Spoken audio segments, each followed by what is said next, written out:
Hi, everybody. I'm back here with another video, and we have a lot to talk about today. Okay, so this specific topic, this specific video, the movie that I will be referencing is Medea Goes to Jail. And the character that we will be focusing on is Candace Candy, who is a prostitute. We will be talking about the character Candy, her upbringing, how she ended up where she was at, how she changed her life. We will be talking about the cracks in the um corporate world. I like to say the cracks in the corporate world and the injustices that do take place in corporate world. Such as like sexual harassment, above all other things. As well, we will be talking about black women and black girls. Okay.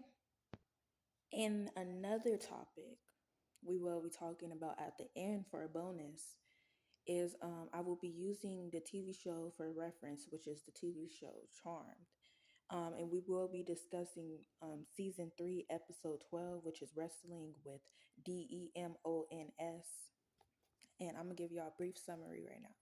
So when Prue discovers that one of her ex-boyfriends is being led down the path to becoming a DEMON, she, Piper, and Phoebe risk their lives in the underworld wrestling ring to save his soul. So yeah, those are the topics that we will be talking about today. If you have not checked out the other video that I posted previous to this, please check that out.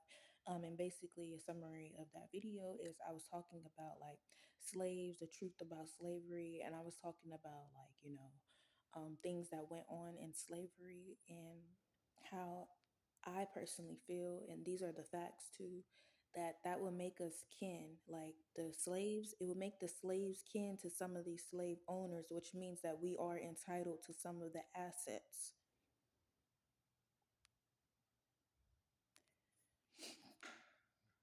Okay, so I begin by talking about the system isn't the problem, it's the people. The organization is not the problem, it's the people. So this is true. And this in generalization, I was just talking about injustices that do take place, like such as like some people that be in a position of power. Sometimes it be the wrong people in the position of power. Sometimes it be the wrong people with the title. And I say that because like sometimes these people, like this is for instance, let's say like there's a certain like position where it's focused on Black Lives Matter or something like that. Let's say that the person with that title, with that certain position to make these changes and has the power to make that change. Let's say that that individual is racist. Let's say that that individual is anti-Black. Let's say that that individual doesn't really like Black people, or they don't want them to succeed, or either live healthy lifestyles, or they just have a negative stereotype about them. But also, too, when it does come into racism, you have to understand that some people are just uneducated. Sometimes you have to give people grace, but sometimes some people, they literally do too much. Like the racism, people be like, oh, racism this, racism that. Like, oh, you guys are just crying, da da da. You playing victim. No, that's not true because I can walk down the street and somebody will call me a nigger. How is that me playing victim? I didn't do nothing. I was just walking down the street and somebody had the audacity to call me a nigger. So, are either, are the little passive aggressive things that they do. It's just people don't want to acknowledge these things because some people are afraid of truth. And like I said, for me, I'm seeing it from a higher perspective, and all I have to do is give people grace. Like, I'm going to give you grace on your miserable soul. Like, I'm going to give you grace. That has nothing to do with me. God bless your soul. Okay? So, yeah, the organization is not the problem. The system is not the problem. It's the people.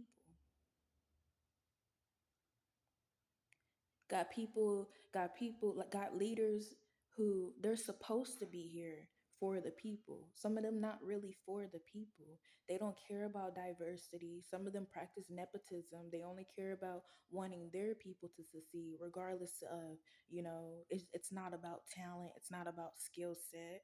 It's about nepotism sometimes. Sometimes it's about favoritism. Sometimes it's about sexual harassment. I don't know if I'm allowed to say that word though. So next time I say it, I'm gonna just spell it out. Um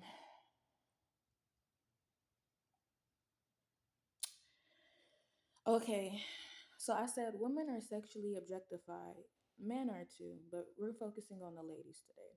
I said women are sexually objectified, but it's a harsher reality for black women, colored women. Black women have been sexualized from the ages of underneath 10 to adulthood. Underneath 10. You too curvy for them. You can't wear this, you can't wear that. Because they're going to get tempted. They have no discipline, they have no self control. I said candy is a good indication of that sexualized. Oh my gosh. Sorry, y'all. Sexualization.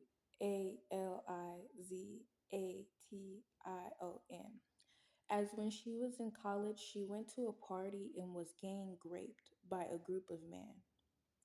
Or I believe the story was that they invited her somewhere, gave her a false invitation to a party or a meetup or something, and they were all plotting ahead of time.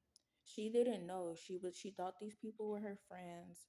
They gave her an invitation, and when she got there, that group of men raped her. They gang raped her. Um this leads to severe trauma for her, and she didn't get the help that she rightfully deserved, turning to the streets because that's all of her spirit that she had left of her. Their plan in breaking her spirit down was successful. That one woman who was operating in her purpose and helping that woman gave her hope. She never gave up on Candy. And I was talking about the woman who was talking to the she went and talked to them. She's telling them like, hey, I could help you. I could get you out the streets. I could get you a job. I can help you. Like, come on, like, take my services. Here's my car. If you really want to get out here, like, there's better. There's better. You can seek God. You can find God. You can heal. There's better. There's another way. So I said, and that's what kept her spark alive. She wanted to do better for herself, but she didn't know how, being in the wrong environment and around the wrong people. Candy was experiencing,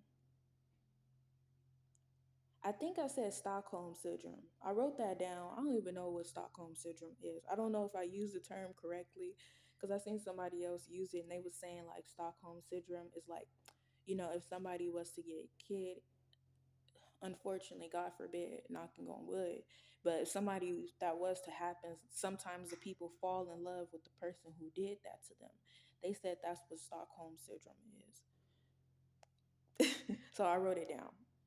And so I feel like she was personally feeling that a little bit because like it's like when she was right, like let's say, because she was a college girl, she was on the right track, and that group of men ruined her life by doing that to her, and that broke her severely. She couldn't continue with college, she couldn't continue with her academics, she couldn't continue with her education because she was so focused on healing from that traumatic experience.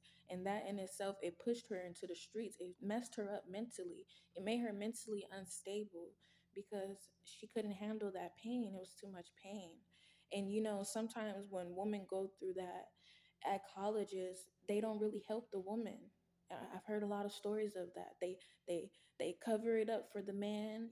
Let's say he's probably an NFL player or something like that. They cover it up and they silence the woman.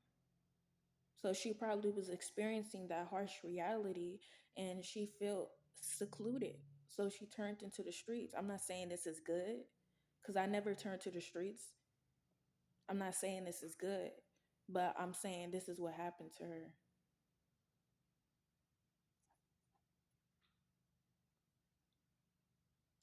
I said she stayed in the streets because she thought she was loved, but those people were only trauma bonding. This is true. That's the reason why she never went and got help. I think she was probably on the road to be a lawyer or something. Cause her ex boyfriend, he or her ex friend or something like that, and they did it. I don't know the full story, y'all, because like these are bits and pieces that I remember from my childhood. But I remember she did end up with her childhood friend. It was true love. They loved each other. But she just like she was in the wrong path, and I don't. He didn't know that happened to her. He didn't know because they cover it up. It up.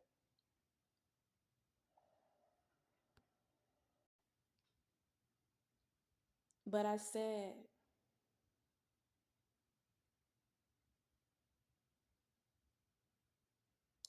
hold on. She stayed in the streets because she thought she was loved, but those people were only trauma bonding. Okay, so um it was she was it was and that messed her up mentally. That broke her down. That broke her completely. That's like come on now. That was too much. That broke her. But oh gosh. It broke her, y'all. So that broke her down. So, okay, this is what I'm trying to say. The reason why she was in that type of environment, because let's be for real, people who come from like, certain backgrounds, sometimes they have more compassion and empathy for people because they experience the worst side of life. So sometimes some people they extend kindness, empathy, and compassion to others that have experienced that because they know what that is like.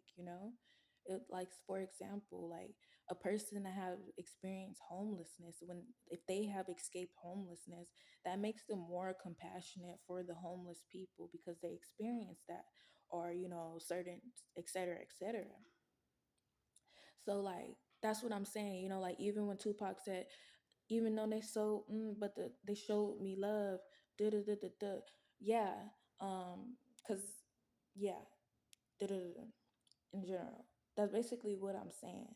So she found a lot of love with these people and things of that sort compared to like people who didn't experience things like that, because some of those people they don't know how to comfort that type of situation. Some people they just stick their nose up, they just judge, they just say, oh well, you're flawed, well, they don't care if that person is the victim or not. They just said that happened to you, you're damaged goods. They treat people in that manner. So basically what I'm saying when it comes to the character Candy in general, I feel like that's what possibly she may have experienced. So that's why she found more comfort around these other prasa, because like, it was real. It was real. It was like real. It was real. It was reality. It was based in reality. It was real. But she knew she didn't belong there. She knew she deserved to be in college. But she just like she needed that comfort. She needed that love. So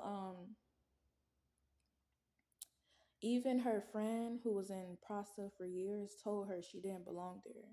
Candy got killed by her friend's PIMP.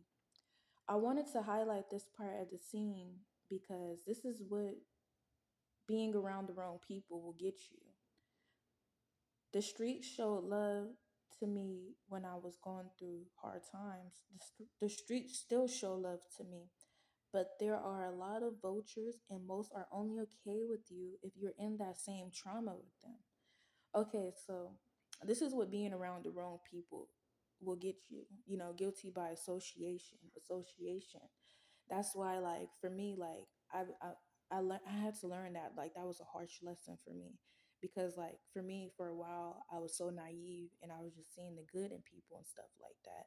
But I realized, like, I had to pay attention to people character, and I had to pay attention to what people invest their energy into, and I had to just cut cords if it didn't really align with me, because I realize now like the importance of it. I can't be in the wrong place at the wrong time around the wrong people. Uh-uh. Uh-uh. I got a future. So I said, now we get into the scene where Candy goes into an interview. Okay, so Candy, she's filtering her soul. Like I read this one book. I don't remember what it's called, but it's like a devotional type of book. You know, I like to buy books like that because they encourage me. So it was this devotional type of book, and it was talking about like, you know, the different like healing phases in God, you know, like different experiences and stuff like that. And like there was this one particular woman, her name was KJ, and she ended up becoming a stripper when she got older because in her childhood it was a lot of stuff that was going on. So she ended up becoming a stripper when she got older, and God called her out of that environment because she knew she didn't belong there, but she had to be there, you know, for survival purposes. But then it got to a certain point where she made so much money, but she didn't feel satisfied. She knew, like, she said she was at the movie theater and she was watching this movie, and God was speaking to her through the movie, and that's when she knew, she in her soul she knew that she had to leave that environment because she no longer, like, she no longer resonated with that type of environment. She knew in her soul that she was meant to go further, she was meant to do better. So God was calling her out of that certain environment, but she stayed for a little bit longer than she was supposed to stay because she wanted the money, and she liked the lifestyle and things of that sort. Okay, so God called her out of that environment. And like, you know, certain people, they may judge people like that, like, oh, you know, you're not godly, you're not this, you're not that, you're a stripper, da da da. But God literally hand selected this one woman to bring her out of that certain environment because God wanted to let that woman know this is not where you belong, and I'm setting you apart. So, long story short, the woman KJ, she ends up leaving that environment, and she ends up becoming a woman that helps other women that have experienced SA and things of that sort. So she ended up becoming like a type of mentor and guide for other women that may have experienced things that she have experienced. It's a really good book. So yeah, so okay, so Candy knew in her soul was telling her like you got to get out, especially after experience what she experienced, and that reminds me of the uh, oh my gosh, I'm just glad she was able to escape some of these experiences. You know, speaking about the movie, like, oh my goodness, I'm glad she was able to escape. But it reminds me of the certain quote when they say like, you will never have peace in an environment that you are not supposed to be in. You would never have peace at a job that you're not supposed to be working. You would never have peace around people that you're not supposed to be around. And that's what that reminds me of. Sometimes we get put through certain situations because it's reminding us like, hey, you weren't even supposed to be there in the first place. But so yeah, so Candy ends up going to get help. You know, she gets help from that one lady. So that lady gets her interview. So I said, now we get into the scene where Candy goes into the interview. So like she gives the guy her resume and stuff like that. And she doesn't really have much on her resume because she spent all these years in the street. So all she really had was like her college, the years that she went to college, and like, you know, like her old stuff. Like she had a huge gap in her resume. So this guy proceeds to try to harass her, assault her. So he tells her like, "Oh, okay, like I can't really do nothing with this resume. Like you don't really have nothing in this resume for me. You know, you have a huge gap. Like what were you doing in between those gaps?" And he's just looking at her, and he said, "You know what? If you want to get this job, you're gonna have to sleep with me." That's what he told her. He said, "If you want to get this job, you're gonna have to sleep with me." So she kicked him in between his legs, and she told the lady that gave her the invitation, that gave her the reference of what he tried to do to her. Like that, and that was crazy, and that was so sensitive because this man knew her background. This man knew where she came from. This man knew that the sensitivity of everything, and he still tried to SA her. He still tried to s harass her still. And this is why I wanted to talk about this, because this is the SEXUAL objectification of black women and black little girls.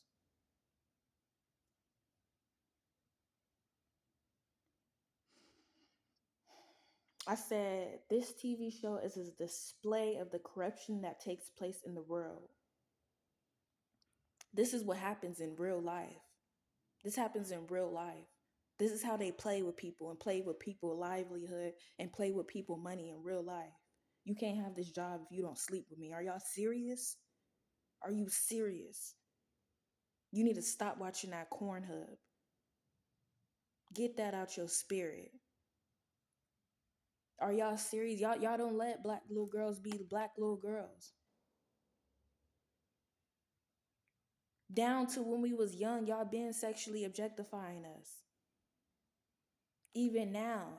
Can't even walk outside without with a dress on without somebody trying to talk to me. Like, are y'all serious? Y'all have gotten beyond control of yourself. Are you in control of your body? A lot of people out here on autopilot.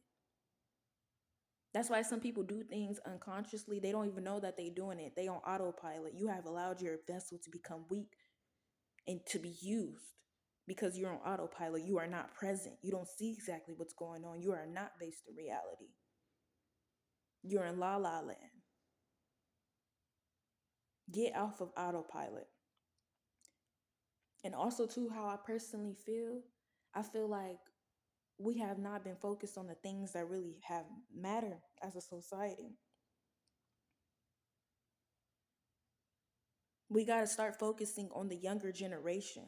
They need you. If you are a parent, these younger kids, they need your full attention.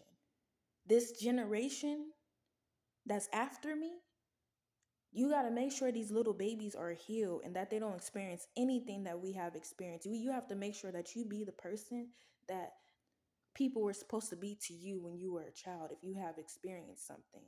And even if you haven't experienced something, you have to make sure that you become somebody that can actually, help people, help little kids. Not, you hear me?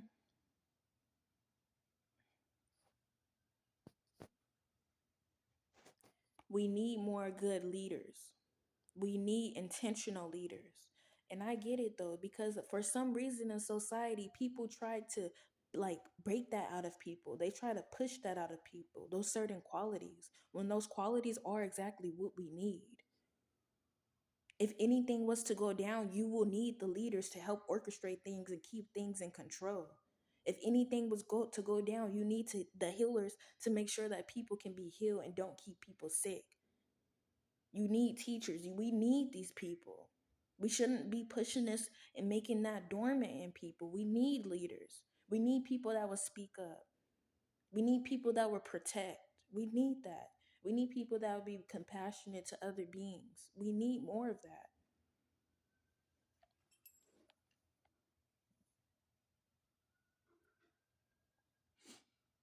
And then I said, also, don't let social media fool you.